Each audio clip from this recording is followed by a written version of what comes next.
Olá, pessoal, tudo bem com vocês?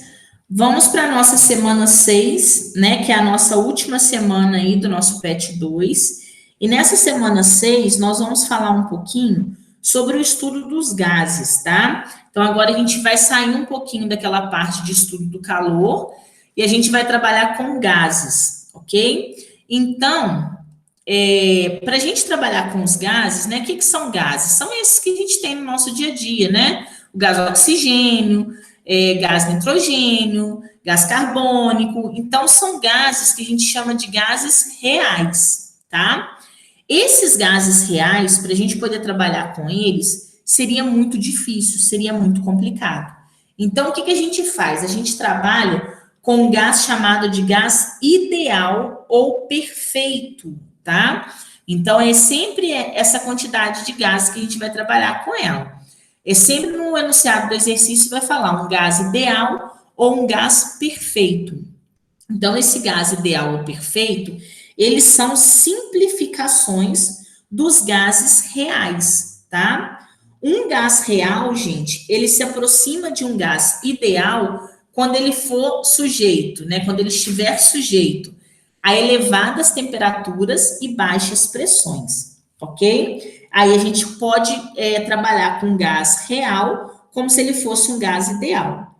A gente aqui no nosso caso, gente, para poder estudar esses processos, nós temos que ter em mente que todo gás, ele vai ser caracterizado por três grandezas, tá? Essas grandezas são chamadas de variáveis de estado. Quais são essas grandezas? O volume, a temperatura e a pressão, tá? Então, para classificar um gás, eu tenho que saber qual que é o volume dele, qual que é a temperatura dele e qual que é a pressão dele, certo? É isso que a gente tem que fazer. Só que tem um detalhe, tá, gente? A temperatura, ela tem que ser em Kelvin, tá bom?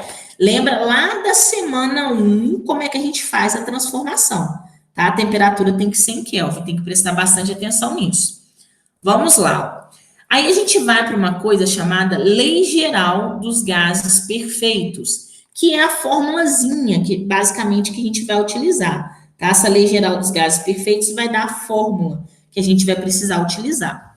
Então, para a gente entender essa lei geral, a gente tem que considerar um determinado gás num determinado estado, que a gente vai chamar de estado 1. Nesse estado 1, gente, o gás tinha pressão P1, tinha temperatura T1 e tinha volume V1, certo? Aí aconteceram várias modificações nesse gás, tá? Vários processos nesse gás. E esse gás aconteceu o que com ele? Ele, ele mudou o estado, tá? É o mesmo gás, só que ele passa a ocupar um estado 2. E nesse estado 2, a pressão dele vale P2, a temperatura vale T2 e o volume vale V2. Quando as pessoas começaram a estudar esses processos, verificou-se o quê? Verificou-se que esses dois estados poderiam ser relacionados. Como que eles vão ser relacionados? Por essa expressãozinha aqui, ó. Que é P1, pressão 1, vezes o volume 1, dividido pela temperatura 1, é igual a pressão 2, vezes o volume 2, dividido pela temperatura 2. Essa é a lei geral dos gases perfeitos. É a formulazinha com a qual a gente vai trabalhar, certo? Então, P1 vezes V1 sobre T1 é igual a P2 vezes V2 sobre T2. Então, sempre nós vamos ter o mesmo gás que vai mudar de estado. Então, ele vai estar no estado 1, vai passar para o estado 2. Aí a gente vai poder encontrar as grandezas que vão caracterizar esse estado. Ok, gente?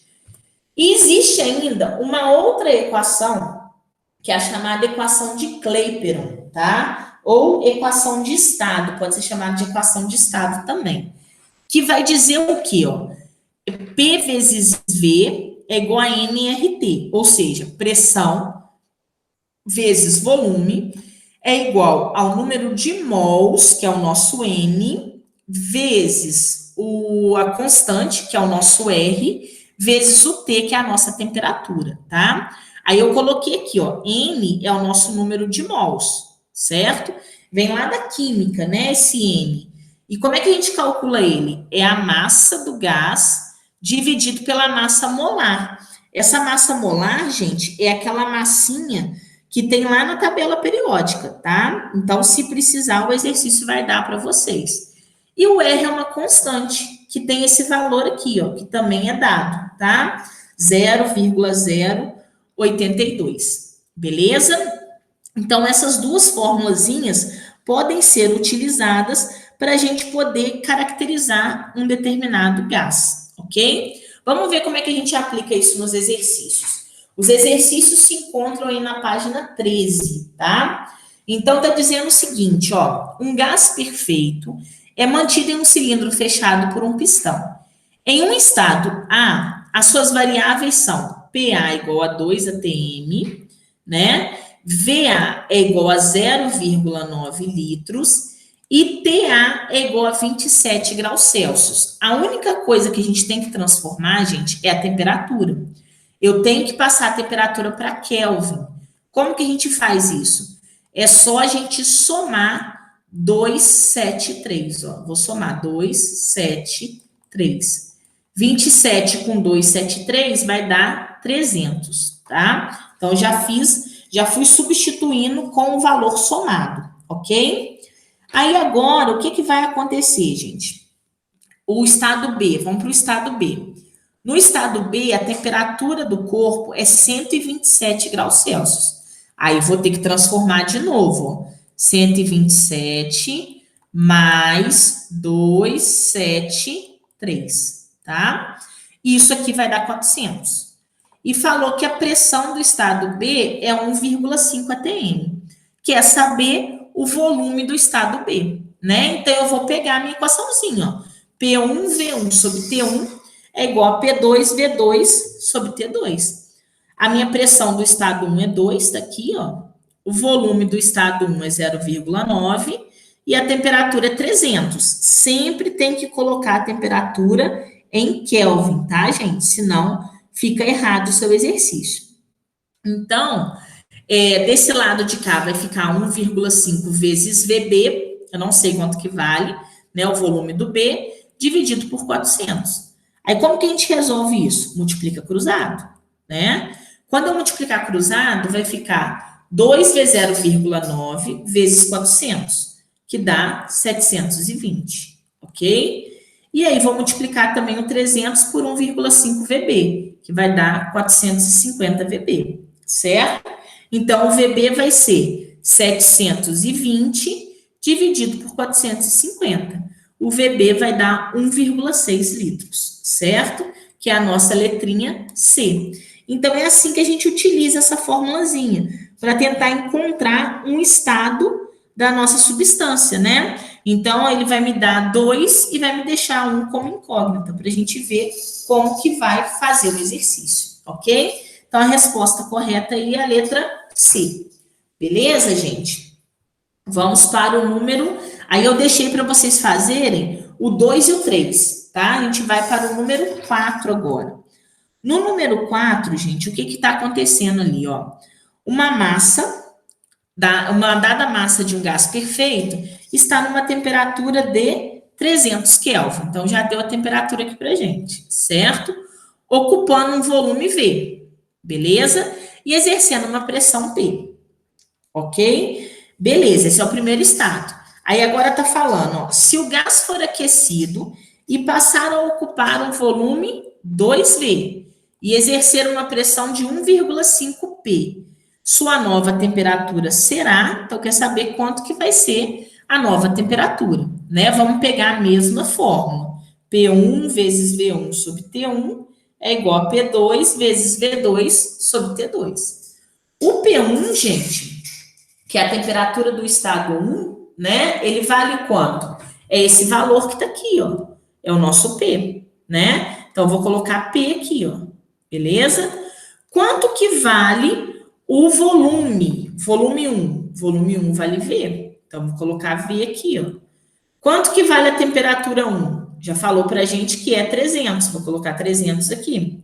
Certo? O P2 falou que vai ser 1,5P. Coloquei aqui. O volume 2 é 2V. E a temperatura eu não sei, então deixei T. Quando tem os termos do mesmo lado, igual aqui, ó, eu posso cortar P com P, V com V, certo? E aí agora eu vou multiplicar cruzado. Ó. Vai ficar T, né? Eu até deixei aqui e vou cortar aqui embaixo, ó, tá? Então ficou T igual a 900. T, então, é 900 Kelvin, tá? Essa é a resposta do nosso número 4, ok? E o número 5, gente, é o mesmo esqueminha. Vai falar, ó, certa massa de um gás hidrogênio ocupa um volume de 100 litros a 5 atm e tem menos 73 graus Celsius de temperatura. Então, o que a gente sabe? Ó, a pressão no primeiro estado é 5, o volume no primeiro estado é 100 litros, e quanto que é a temperatura? Ó, menos 73. O que eu tenho que fazer aqui? Somar 273, ó, menos 73 mais 273, né? Que vai ser igual a quanto isso aqui, ó? Vai ser igual a 200, né? Porque esse valor aqui é negativo. Então, a temperatura inicial é 200. Aí, olha o que está pedindo. Aqui, temperatura em graus Celsius. Essa massa de hidrogênio irá ocupar um volume de 1.000 litros. Então, o volume agora vai ser 1.000 litros. E a pressão vai ser quanto? 1 atm. Então, agora eu vou jogar na minha mesma formulazinha. P1 vezes V1 sobre T1 é igual a P2 vezes V2 sobre T2. E a gente vai fazer o cálculo, ó. 5 vezes 100, né? Porque a pressão aqui primeiro é 5, o volume é 100 e a temperatura é 200. Então, a pressão 2 vai ser 1 atm, o volume vai ser 1.000, dividido pela temperatura, que é T. Agora, a gente vai multiplicar isso aqui cruzado, né? Vai ficar 500T é igual a 200.000. Vou passar o 500 dividindo para isolar o T, vai ficar T igual a 400 Kelvin. T igual a 400 Kelvin. Mas as respostas estão em graus Celsius, né? O que a gente tem que fazer, então? Subtrair 273, né? Se para transformar de Celsius para Kelvin eu somo 273, aqui a gente subtrai 273. Então, 400 menos 273 é igual a 127 graus Celsius, tá? Que é a nossa letrinha D, que vai ser a resposta do número 5, ok, gente? E aí, agora vocês vão fazer o número 2 e o número 3, tá bom? Para a gente encerrar essa semana 6 e encerrar também o nosso PET 2, né? Com isso se encerra também o nosso PET 2, ok? Vai ficar faltando, gente, para a gente terminar a pontuação do bimestre, apenas as atividades complementares, tá? O que a gente vai fazer das atividades complementares? Você já tem a atividade complementar, né? Que é aquela... Ela tá junto com a apostila, foi postado lá, quando postou tudo junto, né? E nessas atividades complementares, são só exercícios, certo? Eu vou gravar um vídeo semana que vem, resolvendo essas atividades, tá? E aí, o que vai acontecer? Eu vou resolver todas, vou mandar o vídeo para vocês só vão copiar essas atividades e me mandar, porque eu preciso ter o registro delas, tá? Mas eu já vou mandar tudo resolvido para vocês, para facilitar, tá bom? Então, semana que vem, a gente termina, né, as atividades do bimestre. E mandem os PETs, porque eles vão valer pontuação, tá, gente? A gente precisa desses PETs para poder avaliar vocês, ok, gente? Um grande abraço para vocês, fiquem com Deus e tchau, tchau.